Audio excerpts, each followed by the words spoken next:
China. When one thinks of this magnificent country, one cannot help but envision the Wanli Changcheng, the Great Wall. It once stretched like a mighty dragon across 4,000 miles of China. Welcome. I am Li Bai, a poet of the Tang Dynasty, and I have returned to share with you reflections of my beloved China. Like this great wall, it winds like a road across timeless landscapes, but one can also find landscapes that are ever changing.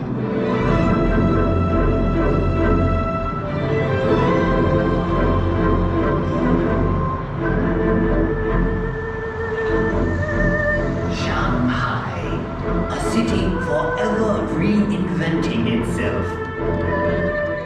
Vibrant, sophisticated, romantic.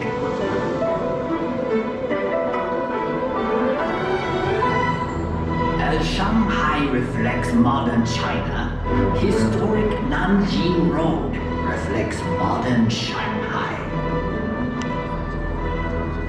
Set your gaze across the Huangshan River and you will find a new China that reaches for the sky. Yet in this city of East meets West, one can still find treasures of Shanghai's stately European influence. Even in the hectic pace of modern China, there is always time for Tai Chi, a tradition that has endured for centuries.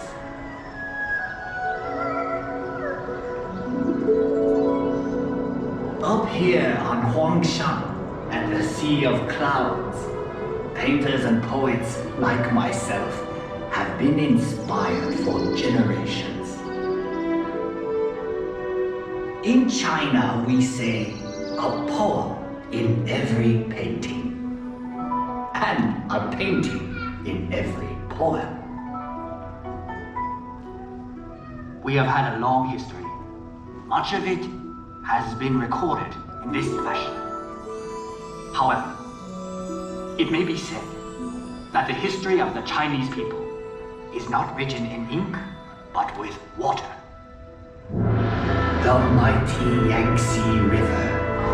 A fellow poet once wrote, traveling against the currents of the Yangtze is more difficult than climbing to heaven. That may have been once true, but no longer.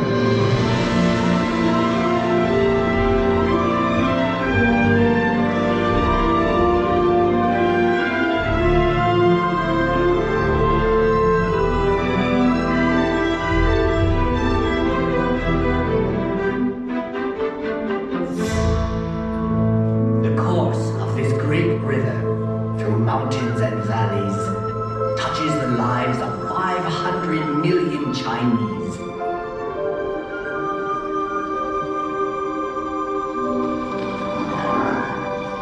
There is no better example of China's harmony with water than Suzhou. This ancient city sits on the longest man-made waterway in the world. When Marco Polo traveled this way, he called Suzhou the Venice of the East. I suppose if I had traveled to Europe, they would now call Venice the Suzhou of the West. So vast is China that even within her borders are many exotic lands and contrasts. From the serenity of Heavenly Lake to the busy night market of Urumqi. Here one discovers that Xinjiang Province is home to many ethnic peoples with their own unique customs and their own unique cuisines.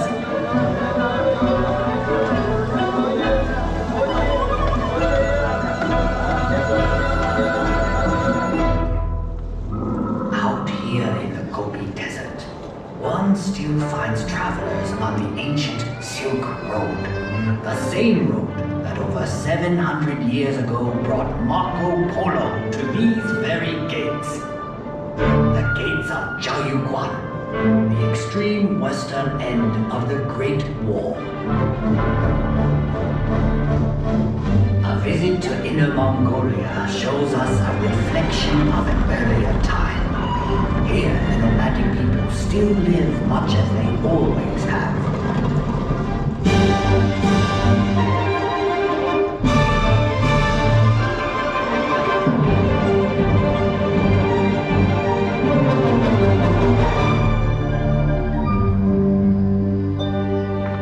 Far to the south is Yunnan Province, home to many of China's national minorities.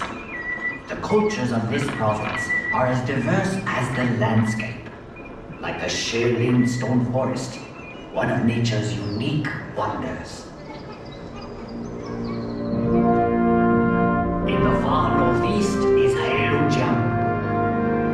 Although winter here can last 6 months, the people celebrate by carving magical sculptures of ice.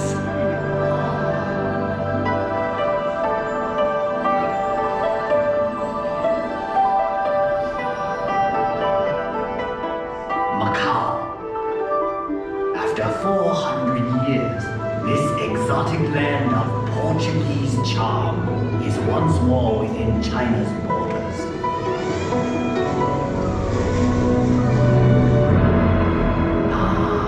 Hong Kong, one of the most exciting cities on earth. A city steeped in Western culture, but still uniquely Chinese.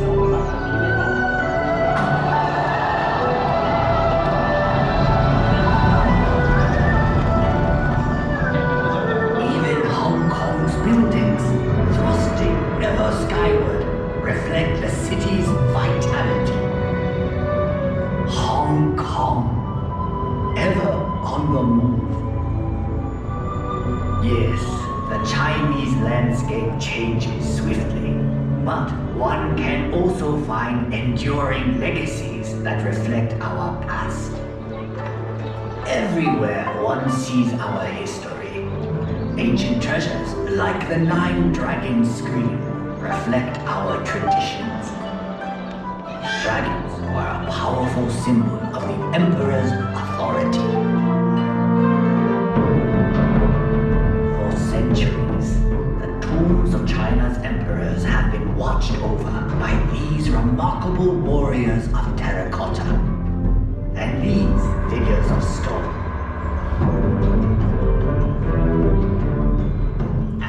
For 800 years, this intersection of 3 rivers has been protected by a silent sentinel, the giant Buddha of Lishan. One can find a living legacy of China's past in the world-famous Peking Opera.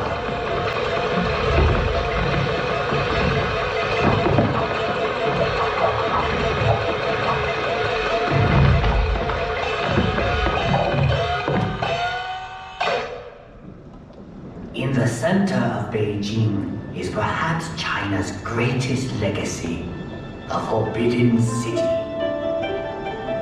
Imagine courtyards that could hold 100,000 members of the imperial court.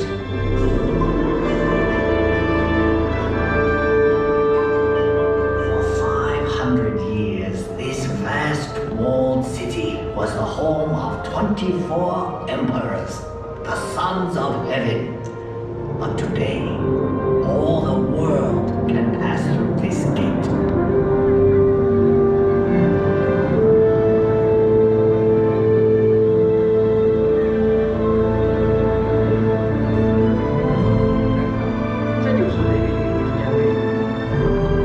Tiananmen Square. To stand here is to stand at the heart of China.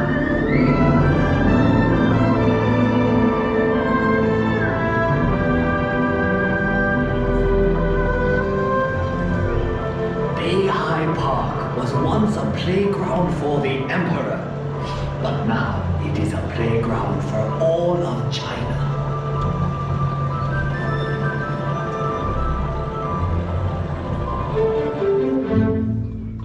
I have brought you to a place of unique beauty called Reed Flute Cave. The same forces that shape these pillars of stone have done a more remarkable job directly above us.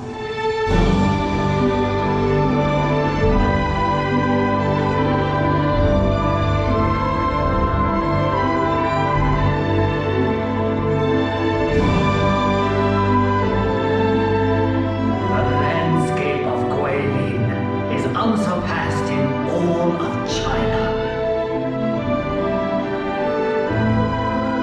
Countless artists and poets have struggled to capture the unique beauty of this region. The Li River winds like a silver snake through these scattered dragon's teeth. I once wrote, "Whoever looks on this loses himself in eternity."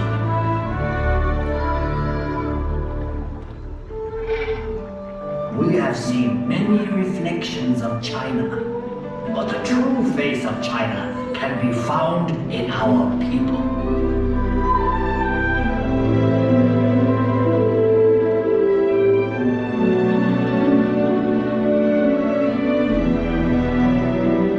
We have now come full circle. Sadly, that means this is where we must part. But I hope you will return to China someday. I'll wave of the hand now, and I am gone. Lowering my head, I dream that I am home. Until we meet again, 再见.